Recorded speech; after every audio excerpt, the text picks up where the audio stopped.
Well,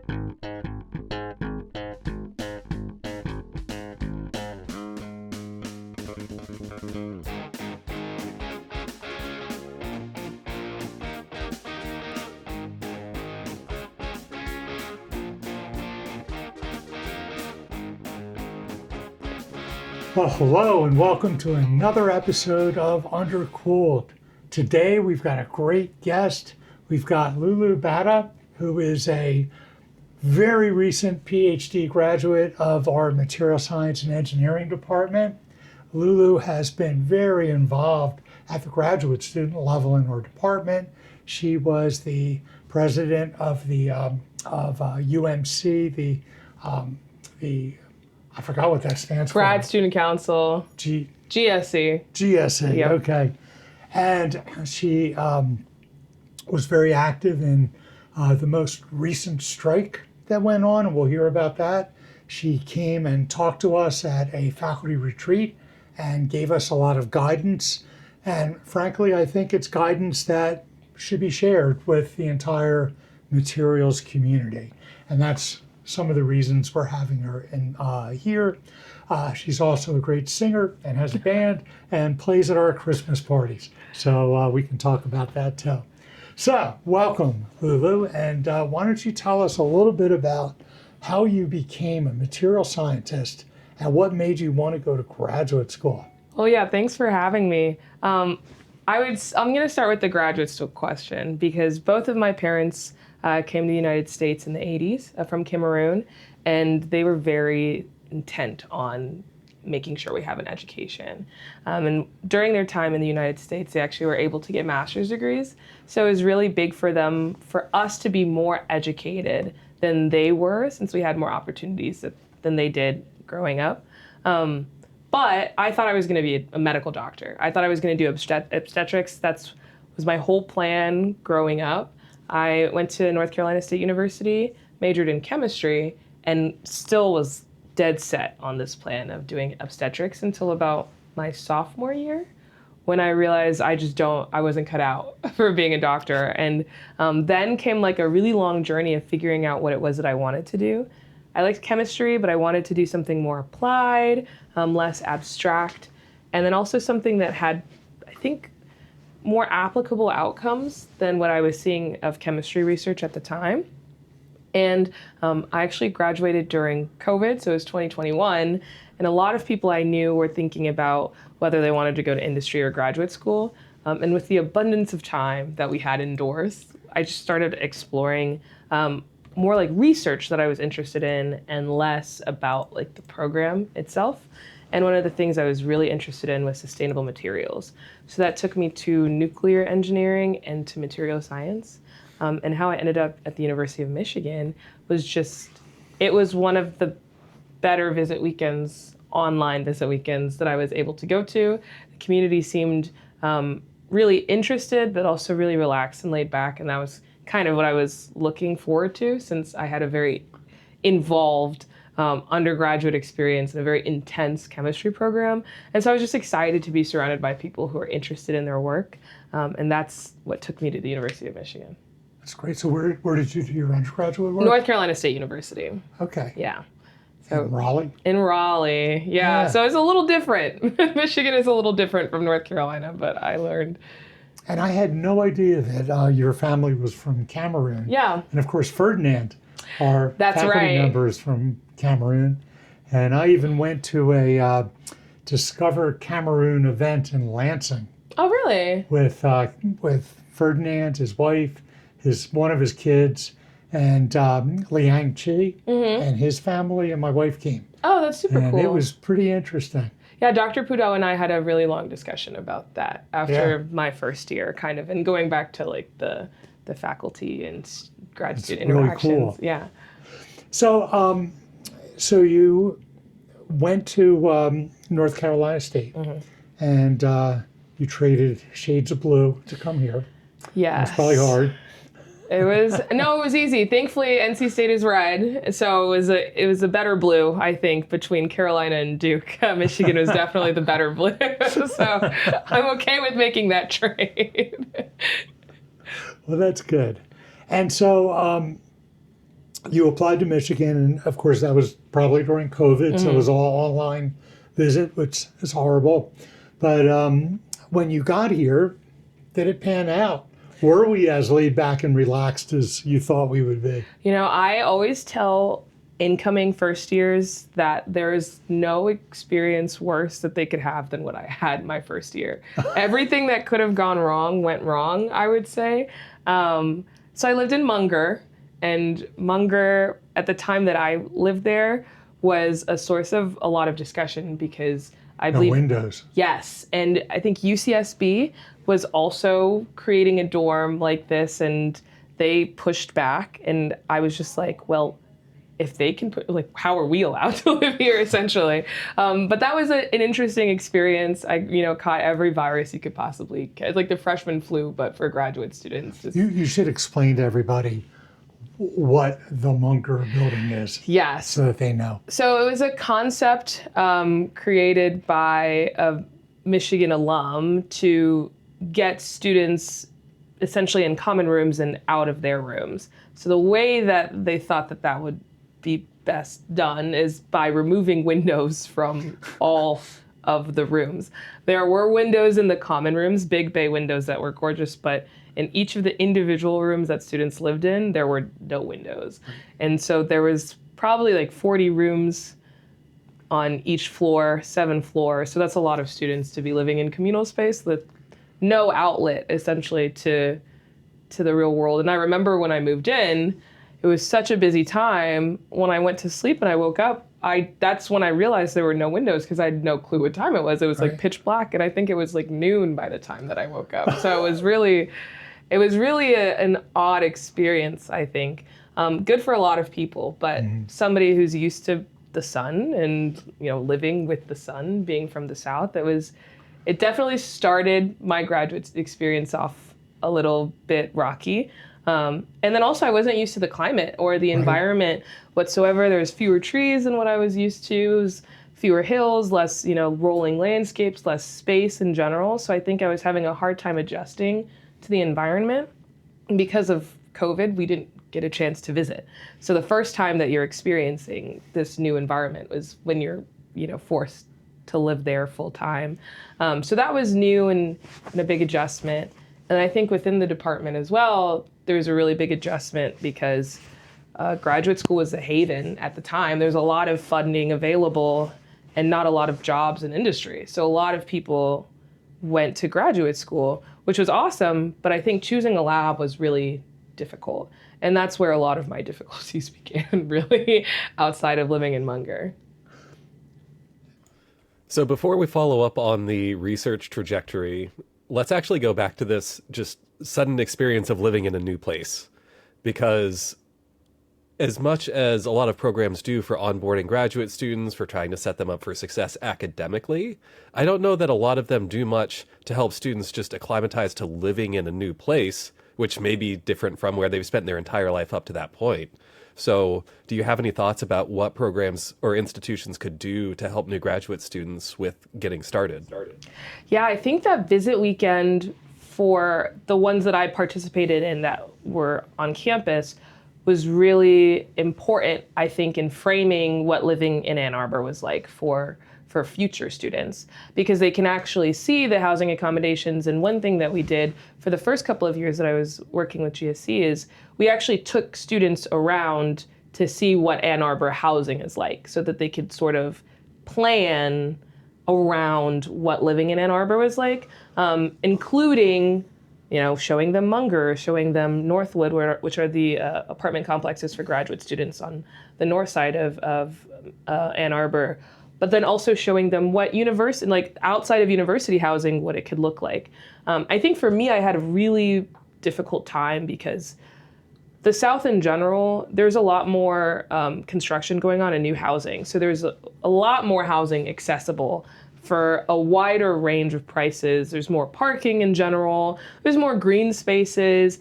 And then I think the way that township building happened in the South means that communities are a little bit closer to each other, even when they're not in the same city. I found that Ann Arbor and Washtenaw County in general is really not like that. And that was such a big shock for me because even my second year when I lived in Ypsilanti, it was still like a 24-minute drive, and I was driving through nothing, you know, and the accommodations were so vastly different Right. from Ann Arbor. But of course, this was, you know, during the time that we were negotiating a new graduate contract. A lot of grad students couldn't afford to live near campus, so there was some difficulty there with, you know, wanting accommodations that were livable and reasonable for an adult, but then also needing to be proximal to your workspace. So I think that, I mean, outside of just, you know, paying your grad students, I think that some of the things that departments can do is relying on those visit weekends and the graduate students to be able to kind of suss out what is housing that makes sense for somebody who's coming into graduate school. And we were just in a really odd scenario because we didn't get the chance to do that in person. It made it a lot more difficult, I think, for a lot of us in that first year housing situation. And then by the time that we were in third years and our stipend looked a little bit different and we knew a little bit more about where we were living, I think the housing situation sort of sorted itself out. But I'd still say that I always tell undergrads that are going to grad school, the best resource that they have to figure out what to do, how to choose an advisor, where to live, all of that, is talking to other students. Absolutely. Not talking to faculty or staff, because they don't really know. No, and I agree. I mean, I know faculty that live, you know, 45 minutes away. That wouldn't be very helpful if we went and talked to them. So I think it was just in that moment when the graduate students could only be as involved as they could on these, Right. you know, Zoom visit weekends, and the FAQ session was really focused on the research because, of course, you still had faculty and staff present. You don't really know what questions you can ask in a Zoom breakout room. Right. Versus in person, where we get to be a little bit more forthright.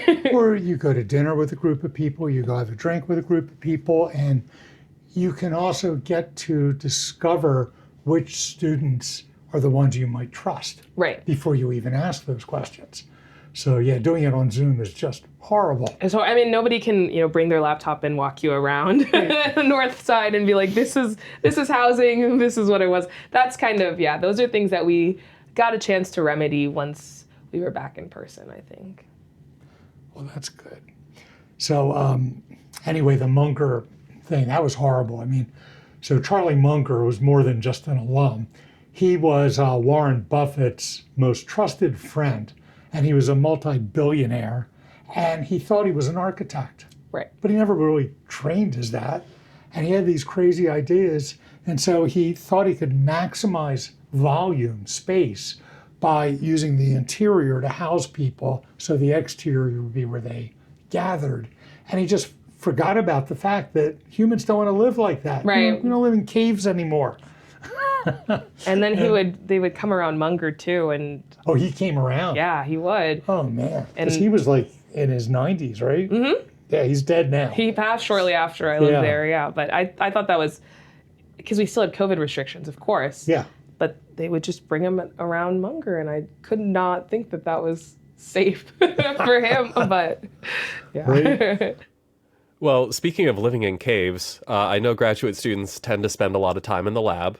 So you had mentioned before this topic the whole process of trying to find a research group, find an advisor. So tell us that story. How did that happen for you?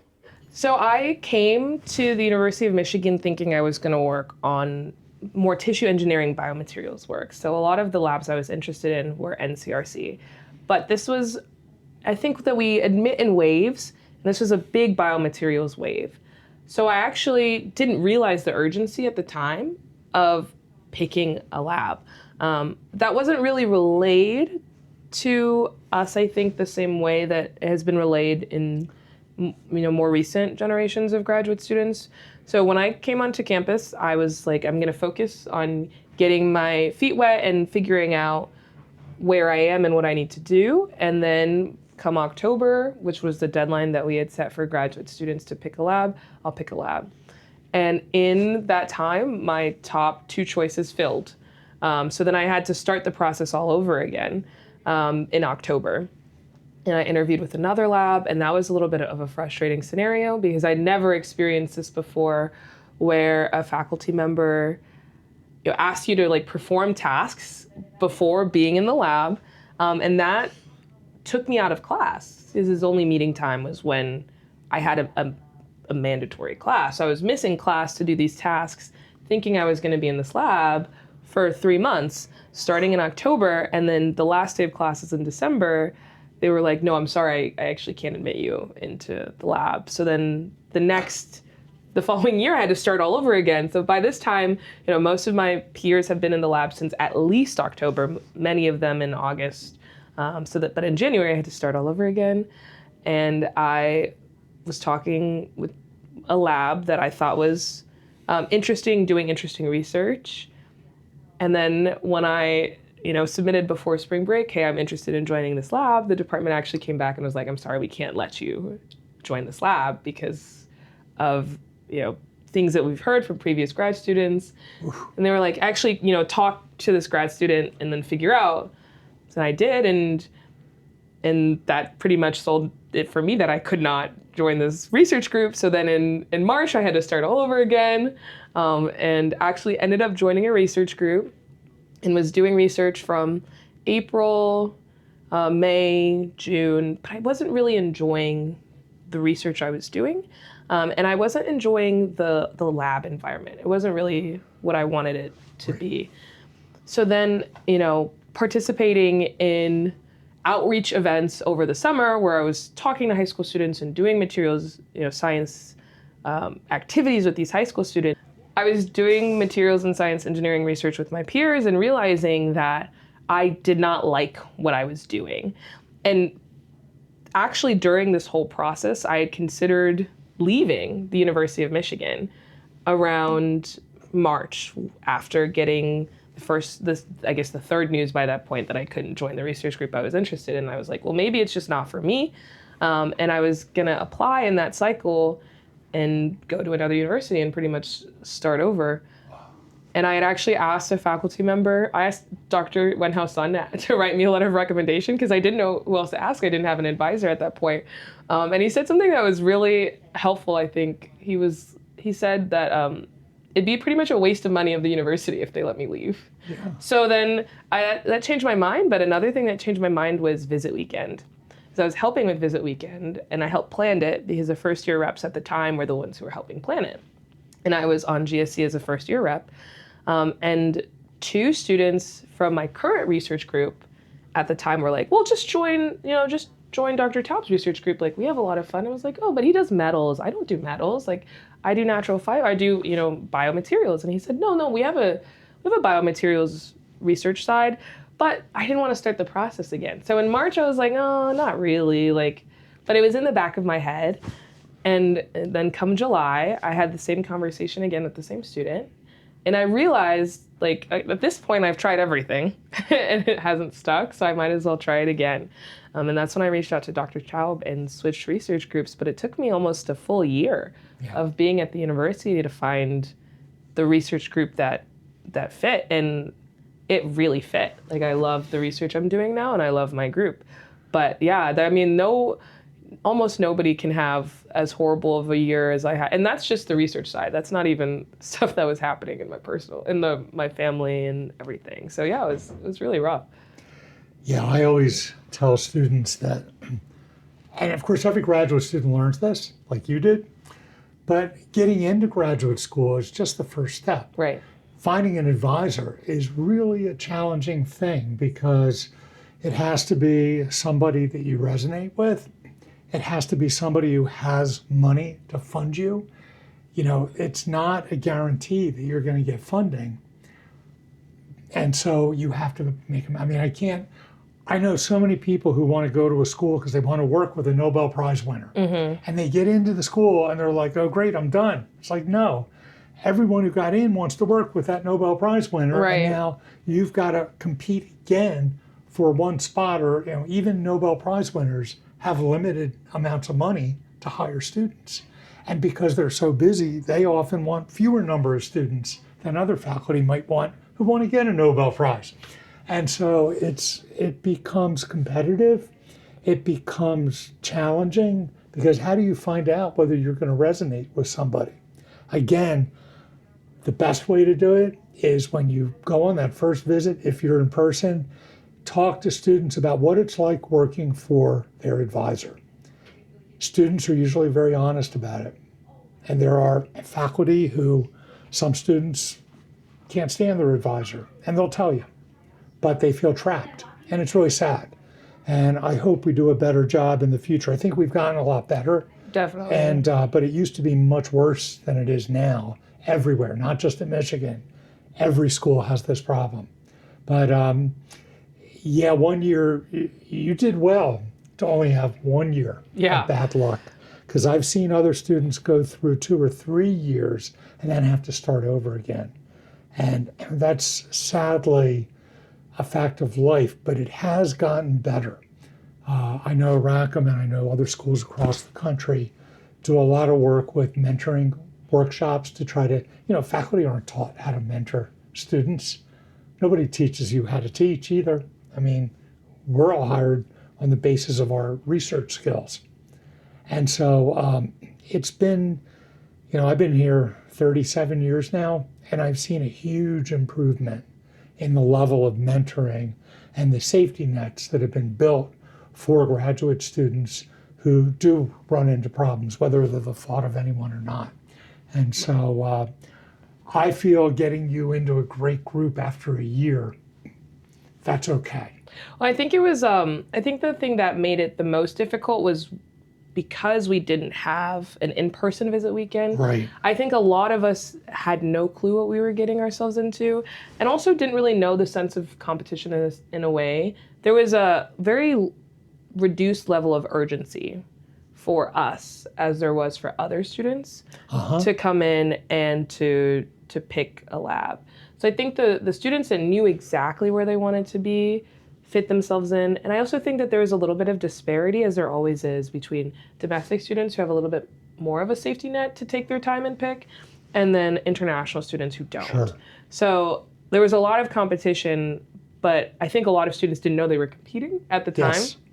And I also, there is always difficulty because students only know there are spots in labs that advertise them. And I know my lab and a couple of other labs that do have openings maybe don't advertise as much. If you have a faculty member who's involved in a lot of other aspects outside of research, they may not invest as much time into like making a website or recruiting. And that was definitely one of the barriers for me selecting my lab previously, was I didn't know that they were hiring when, the faculty page, they didn't have one. And so that's something that we have fixed as graduate students, is making sure we are advertising like, yes, we are hiring, like this is a safe place to do research. And then also talking to other students like, maybe this lab hasn't had funding since I've been here. Let's renegotiate unless you have, an external funding source. Like maybe choosing a different lab is the option for you. Just letting students know that there is more urgency than is advertised, but they have options even within that urgency. So I think there are some really valuable things here for all materials graduate students, regardless of where you are as an undergraduate, regardless of where you're going. You should, if you really want to optimize this whole process, even before you go to a visit, wait until you've gotten into the school. Right? Once you've gotten in, all of a sudden the faculty are far more likely to return your email. Mm-hmm. And you just look at the website, look at the literature, make a hit list of what are 10 faculty members that you think you might like to work with. And it should be at least that many. And then you need to contact them, tell them that you've just been admitted, you're coming to the weekend when you're coming, and you'd like to know the following. Are you taking students? What is your funding situation like? And if there are opportunities, could we sit down and talk about the research?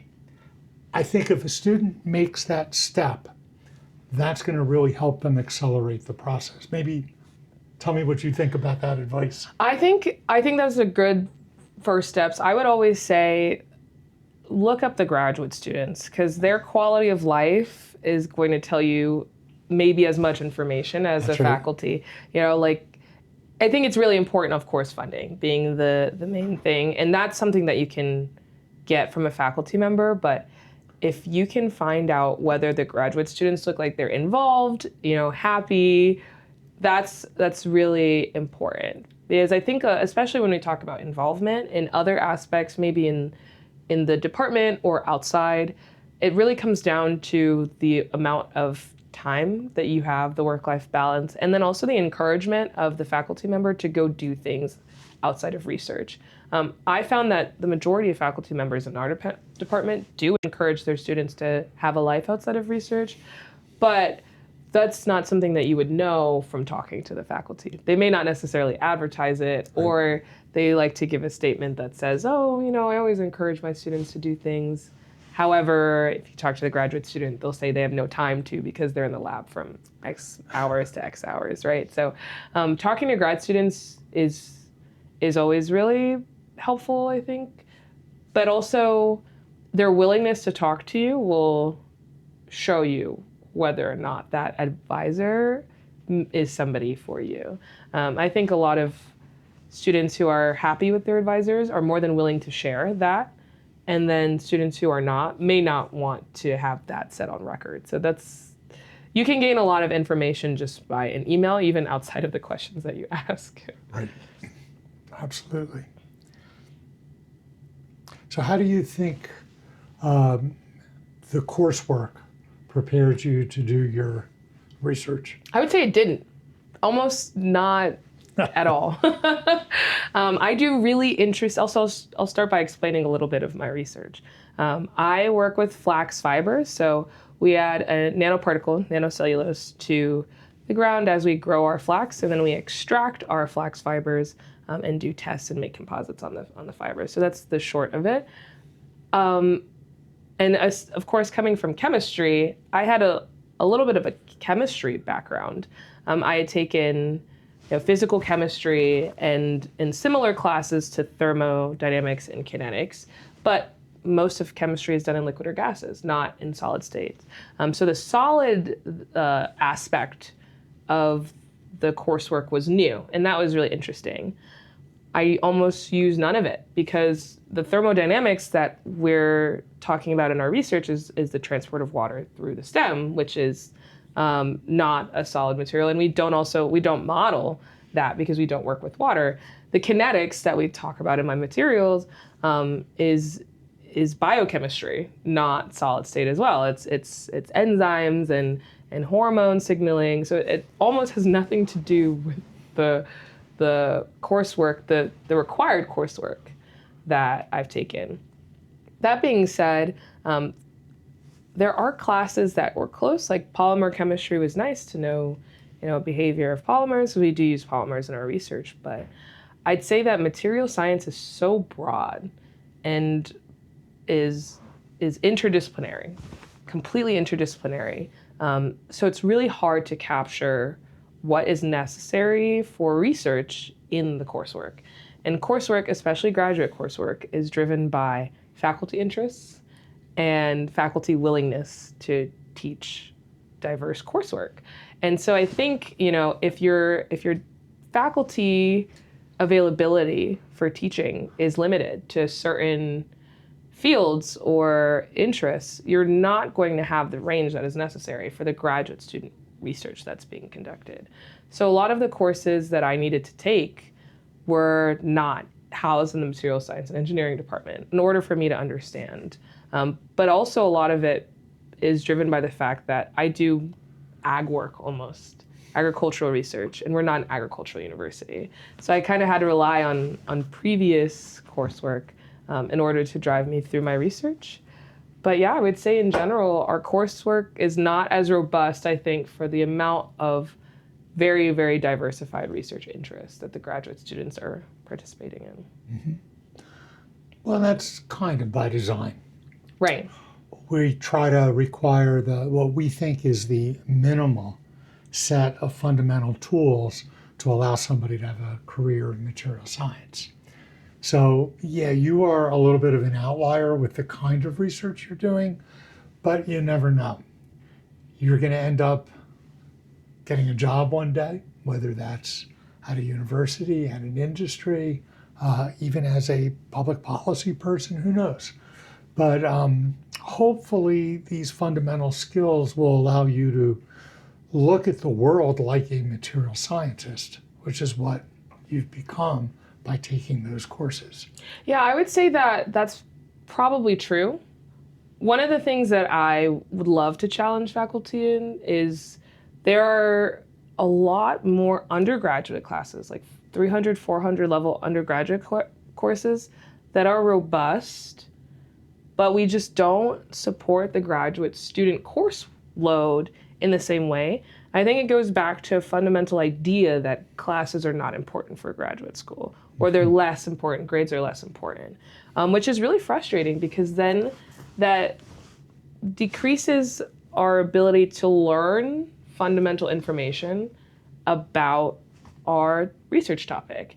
And I think there's been a lot of reliance on graduate students of reading papers, but papers again are niche and they're dictated by a couple of reviewers on their publishing. It's not as robust, again, giving a history of a topic as a course would be.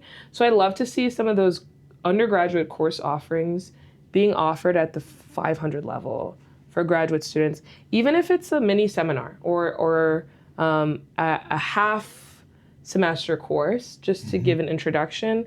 And I speak, of course, about my research topic because I know it quite well, but it is niche research we are expanding. And so at this point, there's researchers in mechanical engineering and at least 2 in material science and engineering, and some in MCDB, molecular, cellular, and developmental biology, who are doing natural fiber, biomaterials research. And so many people could benefit from a class in that realm because of the expansion of this research. Sure. So that's something to be considered, even if it's, again, like a half semester. Or there are other research topics I know from students, particularly in nuclear materials, who have to go outside of our department to find coursework suitable for educating them on their research topic. So I think it's less like of a lack of ability to teach. It's just more focusing on supporting graduate student coursework with the baseline that's already established for undergraduate coursework. That's a very valid perspective. My own perspective doesn't completely mesh with that because I don't really think courses have all that much value. They do as an undergraduate level, because I think the purpose of courses is to teach students how to learn on their own. But I think the only way to really learn on your own is to learn on your own. I do think there's a real place for specialty courses that are more like seminar-style courses where you choose a topic of a group of graduate students who are working in an area and let each student choose a paper that they think really adds to the discussion, and they lead a discussion about that, and you do a different one every week, because that brings you right up to the top of what everybody knows about a very focused field. That's valuable. But the problem with courses, and I'm sure you've noticed this, the homework assignments, the projects, they're all so contrived. And it's like they choose things, faculty choose things to make themselves look really smart. And they're usually things that are this really niche thing that they just happen to be able to solve analytically.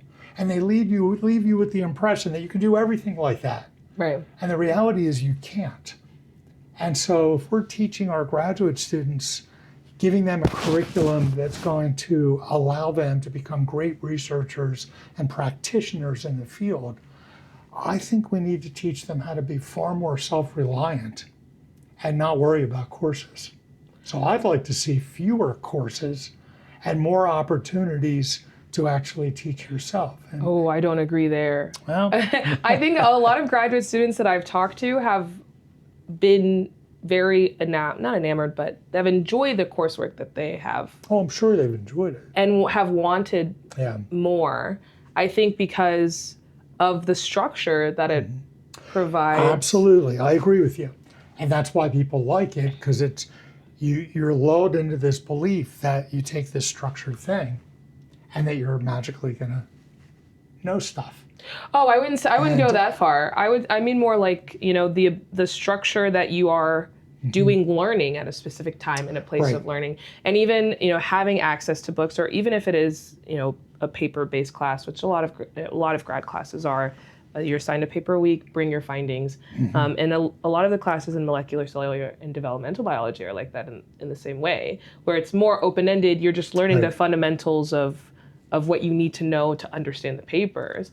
I think a lot of students in this department are also interested in having a space where they know they can learn about their topic before it becomes crucial for them to learn about their topic. Right. And so I think that's really the big point about coursework for a lot of graduate students, is just having access to coursework to supplement sort of the individual work that they're doing, and a place to gather and learn that is planned into their day. Right. Again, if I look at all my colleagues who've done great things, very few of them ever had courses about how to do it. And, I ended up getting into ultrafast laser interaction with materials. I never had a course in any of that. None of that. But don't you wish you would have? No, it would have wasted my time. I'm just going to go, but I did get to be parts of communities of learning. There's no question that that's really valuable. But for my PhD thesis, we were doing something ion scattering. I never had courses on that either. And we had to build our own accelerator, new courses for that. But there were books. Right. And so we got together, the few of us who were working on it, and we chose the best textbook in this area. It was sort of a senior level book on Rutherford backscattering, and we chose another one with channeling and blocking. And that was our studio course. We created it ourselves, and we taught each other. We each took the responsibility to do a deep dive into one of the chapters and present it, so it made it much easier for everyone to learn, because we all cared deeply about it, and then we directly applied it. So I think that's a better kind of course than relying on a faculty member who's just going to teach stuff that they learned that's easy for them to teach.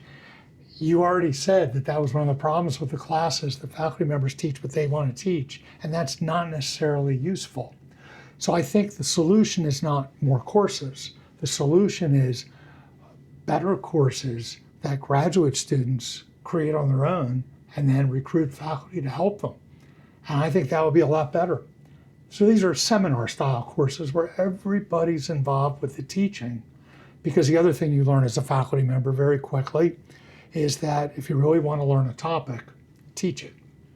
Because it's much harder to teach it than to take it. But you really learn the material when you try to teach it. So I feel that we should have our graduate students teaching each other and getting faculty involved to make sure that it's not hallucinating like ChatGPT or anything. That's my personal opinion. But I certainly understand this. Every year I've been a faculty member, the graduate students have complained that we don't teach enough graduate courses. But I've never heard our chairs in all that time say things that I've just said. But it's what I personally believe. I don't know, what do you think, Tim? Well, something I'm wondering about here, because a lot of this discussion has been around content, and I'm thinking about, what about graduate courses for transferable skills? For example, data visualization, technical communication, even research methods, like how to do a literature search the right way. A course like that that's bundled into the first year experience to get students some formal training in how to be productive in research, both in acquiring and then communicating data. Loulou, what's your take on that? Is something that you would have benefited from?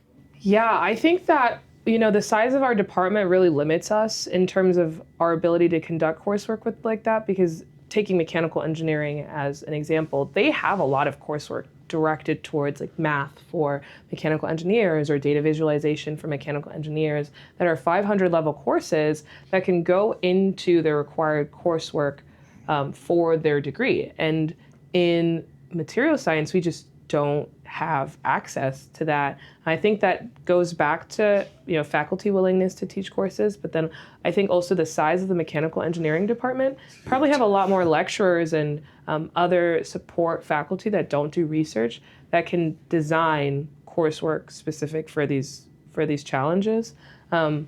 I think one thing that would have been really, really helpful for me, coming from chemistry, we did not code. We didn't do any sort of code. I had maybe 2 classes that even introduced code, and it was like R, Python, and Maple, which is not necessarily broadly applicable for research.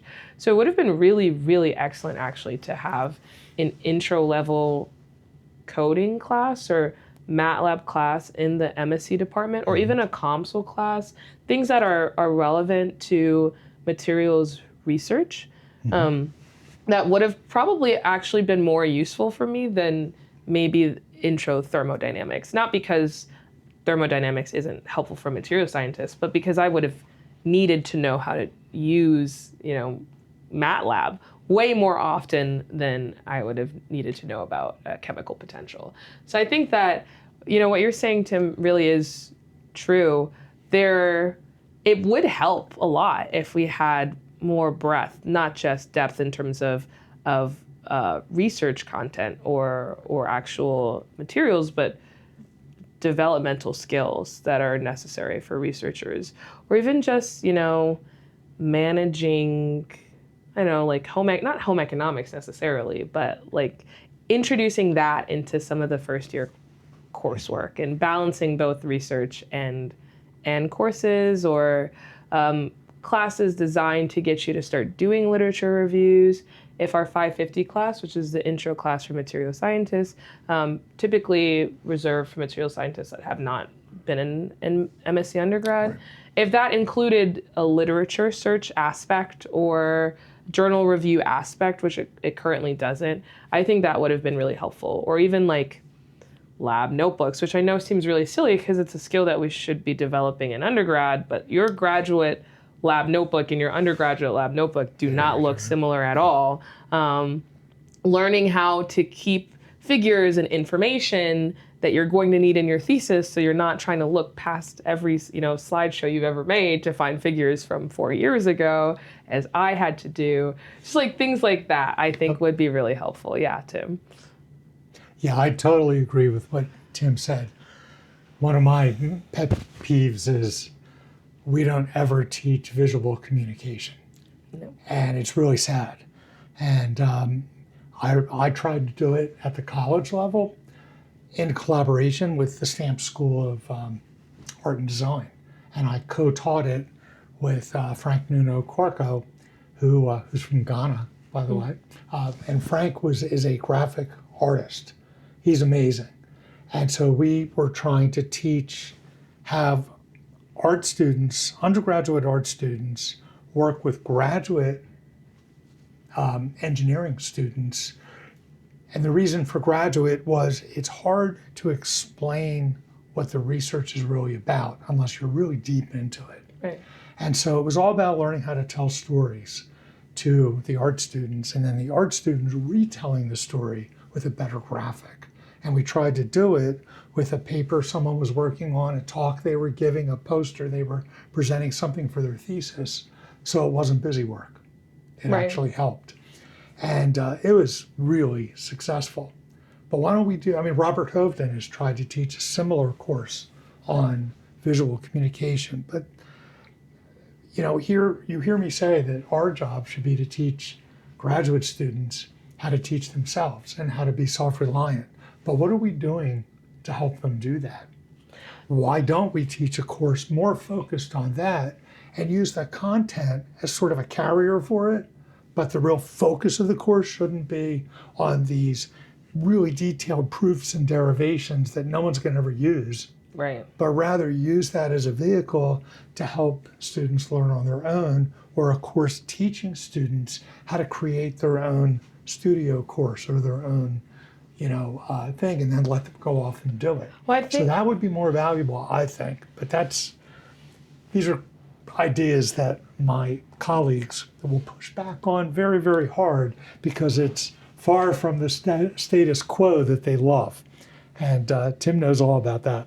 Well, I take MCDB as an example for me because I do research partially in that department, but also because I have so many friends that have defended in that department. I think in the visual communication aspect, we are far behind what they're doing in MCDB. I mean, they even have like a staff or an illustrator on retainer that you can go and provide your research to the illustrator that can help you create figures. And that is in a department that pays its graduate students less than the graduate students engineering. But they're also required to do more. They're required to teach more than we're required to teach. And they have a little bit more creative control over their defenses and other slideshows that I've seen. They get to be as illustrative as they want. Whereas I've seen over in engineering, we are very strict about the way that we want our graduate students to conduct their research. I mean, it's got to have the banner, it's got to have the right colors and the right font, and it can't be too illustrative, but it can't be too plain. Like, we really, narrow the box of engineering. And I remember when I was an undergrad, there were all of these conversations about what poster sessions are going to look like in the next 4 years. And people were saying, oh, don't even have a poster, just have a QR code that has a link to all this data. So we were having all these conversations about what the next stages of illustration and data visualization was going to be. And then I went to graduate school and it was, narrowed very tightly into a box again. So I think we do want our graduate students to be independent, and that's what we say, but we also really narrow down, what they're able to do and the choices that they can make, non-impactful, not non-impactful, but non-pressing choices. We want them to be very similar to their advisors, very similar to the standard. That makes it reduces their ability to sort of make choices and creative choices that are true to their research and true to their work. You're right. The advisor has a lot of power, and that can be good and it can be bad. And I will tell you that 2 of my graduate students took this course I taught with art and design. And I let them do whatever they wanted to prepare the next talk that they gave. And they gave a talk at Photonics West.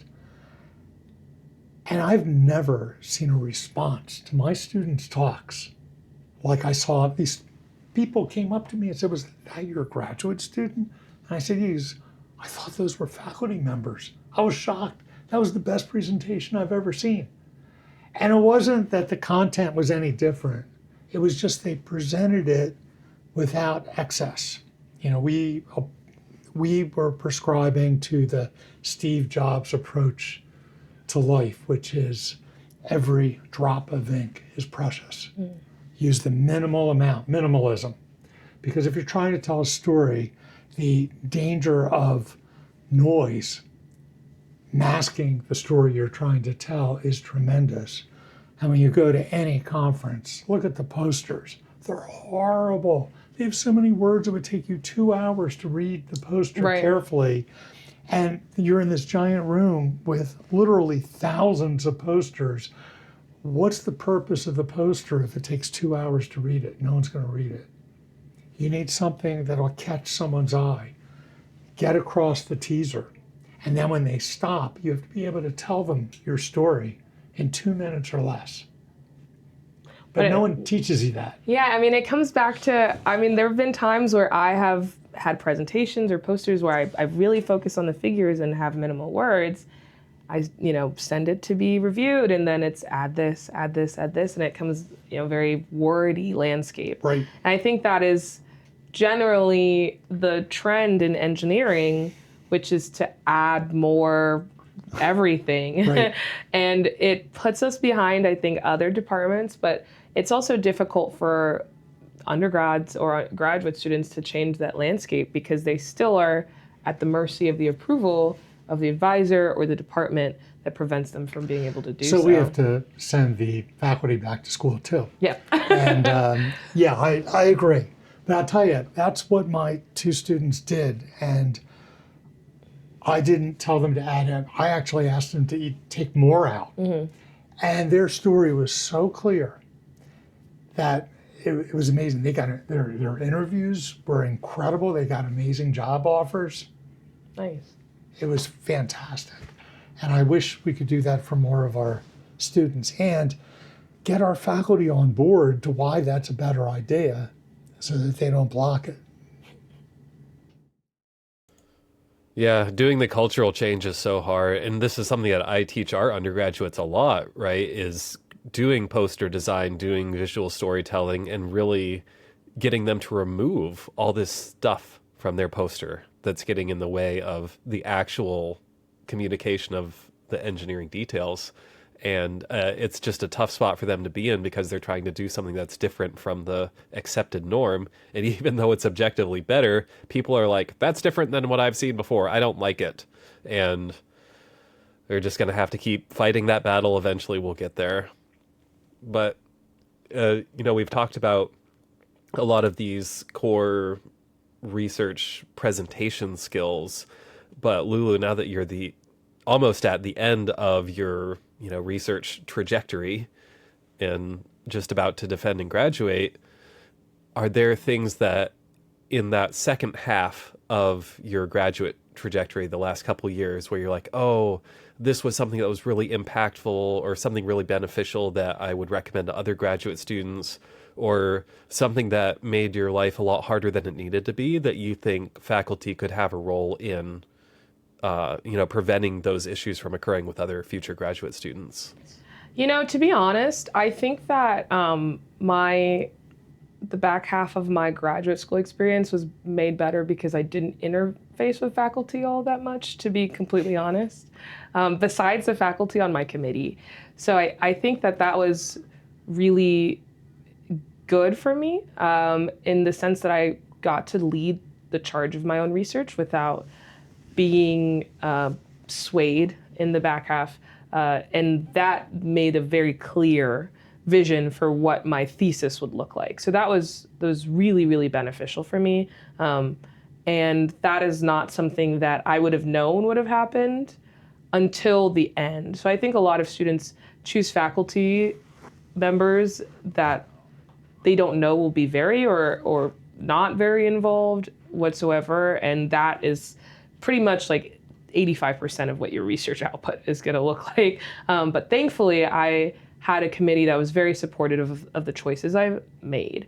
And I would say that the biggest impact for me, besides, of course, not interfacing with a ton of faculty, was being able to talk with the staff a lot. A lot of problems that could have prevented my success were very, very, very quickly thwarted and averted because I was able to have a close relationship with the staff in this department. And that's like admin staff, financial staff, and then also the Van Vleck staff were all very instrumental of just like bending the rules almost to make it a little easier for me to get by. So there were things that whether it was with GSC, or with my own research, even in this last couple of weeks, I think my instrument training went out on an instrument, and I just walked up to Jack Eilers and was like, please, can you just please let me use this for an hour so I can get this last bit of data? And that worked, but if I was a stranger on the street, he wouldn't have been able to know that. So I would really hope that graduate students rely on the staff and not just rely on them for when they need them, but talk to them when they don't, interface, be around, be visible so that they know if a request is coming in, like who is asking it.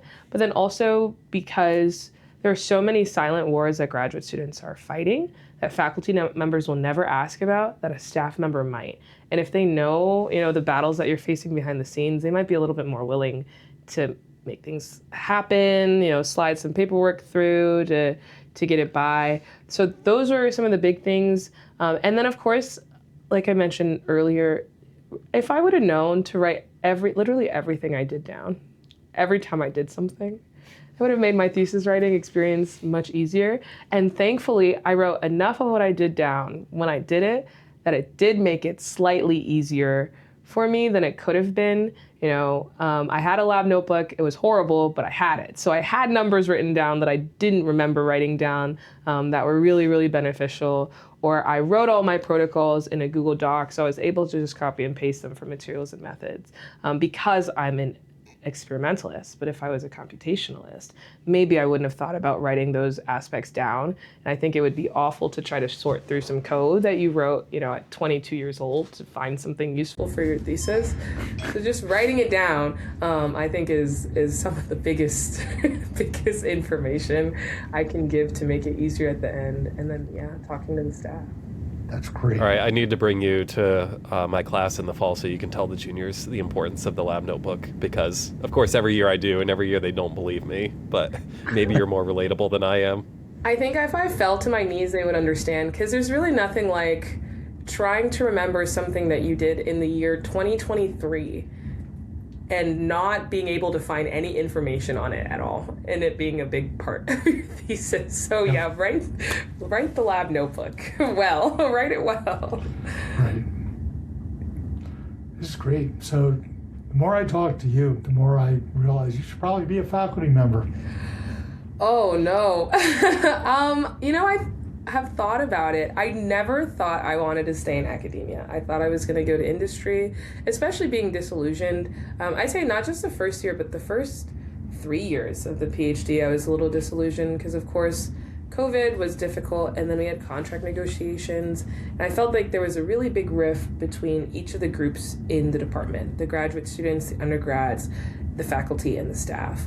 And over time, that sort of changed, but that was what I was dealing with as GSC president when I was GSC president, and I became very disillusioned with the idea of being a faculty member in that period of time. And I think as I continued to do research, I realized that I really appreciated the route that my advisor took in going to industry out of the PhD and then circling back as a more seasoned and financially stable member. And I think a lot of times some of the tension between graduate students and faculty comes because of that uncertainty from both sides of whether or not they will be here another year, both graduate students and faculty members.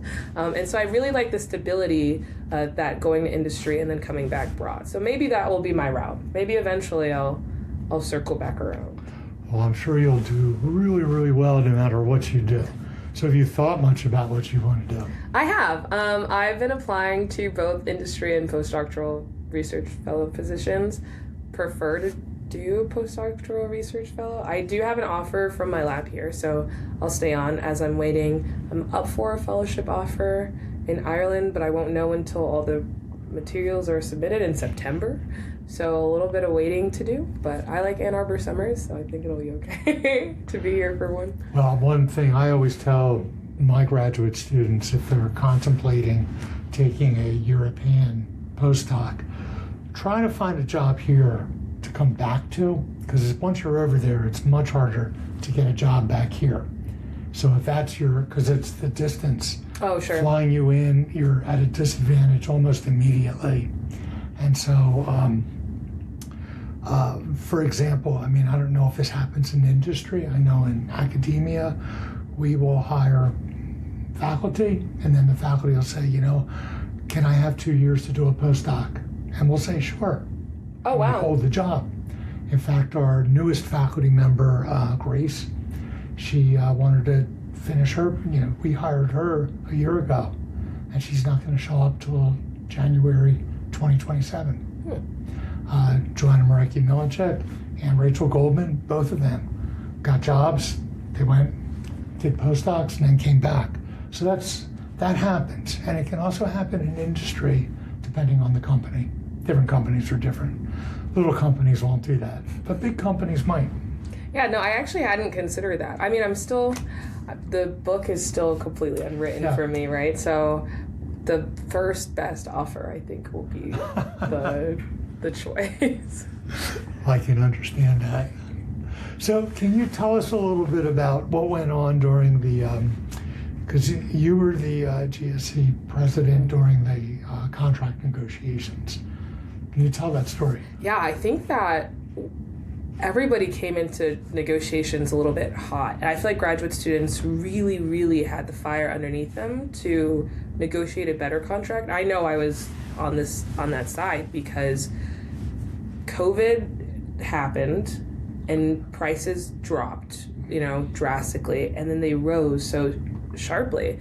I remember leaving North Carolina, gas was $2.85, and then I got here and gas was $3.50, and then by the end of the year was in the fours, and that was a huge sticker shock for me, but then also for a lot of graduate students who had maybe been living a life where the stipend was fine for the prices during COVID. Then all of a sudden it became unlivable, and housing prices sharply rose. I know in Munger, to live with 7 people, I was paying $1,014 a month. Wow. Which is, really, really kind of egregious, again, to live with 7 people.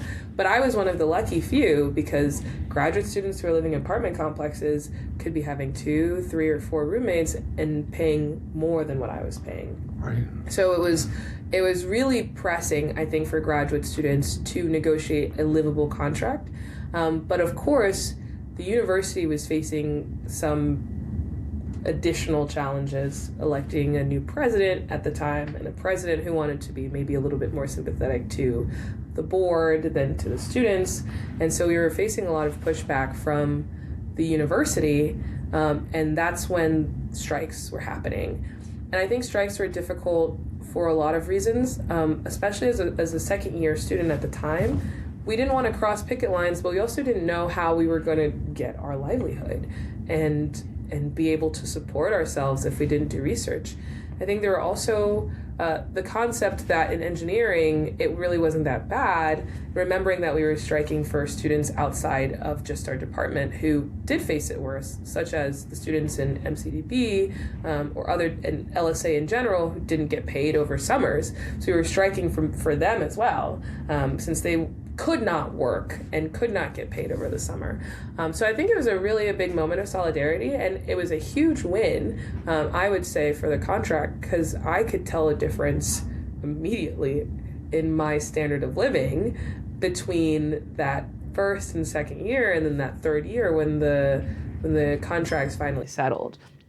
And I think it was hard relaying as GSC president to the faculty, who maybe didn't feel as much as a pinch as we did as graduate students for the increases, that we were fighting for our lives, essentially. And one of the things I'll always say is that I tried to see if we could get Michigan Bridges, which is like the supplemental help from the state of Michigan. Graduate students don't qualify because our contract does not state that we work full-time, and you have to work full-time in order to qualify for assistance. So we were in an even worse position because we didn't have the support from the university, and then we didn't have the support from the state of Michigan either. So I think contract negotiations at that time were just like really, really, really pressing, and I'm glad that we were able to negotiate a contract that allowed graduate students to have a more comfortable standard of living than they did in those first couple of years that I was here. That's great. Well, the camera, our Osmo Pocket, stopped recording. It says it overheated because it is brutally hot in this room. And so hopefully we'll catch this with our with Riverside, because we are recording with my microphone on the laptop. And I think my other cameras, it's still red. Still red. Yeah, so that one's going well. So we should probably wrap this up. Okay. Hopefully we'll get that. I think we will. But Tim, any other final questions? Well, Loulou, we have to ask our standard last question before we call it a day, which is, of course, what else would you like to share with the audience? So anything that's going on, if you want to brag about the sports that you're coaching, if you want to point out that you're an excellent candidate for a job, if anyone's hiring, just any messages you want to put out there to the internet, this is your red carpet. I think that departments are built by their graduate students. We receive money because graduate students do research. Undergraduates get educated because graduate students do work behind the scenes as well. So I think that if we want to advance as academia, we have to let graduate students take the charge. And I know that's hard because faculty members were graduate students once too, and they maybe did not have the opportunities to do so. But I think that graduate students in this department and in many departments are doing really, really excellent work, not just as researchers and not just as educators, but also in general, in different communities, in outreach, in the university as a whole. I know graduate students with so many stories who are affecting so many people, and their faculty advisors will never know about it. So if we really want to innovate and if we want to expand the work of our department, we need to rely on the graduate students and the staff, who are really awesome. So that was my last words. That's great. Well, thank you very, very much for being with us. And thank you out there for listening to us. And so we'll see you next time on Undercool. Bye.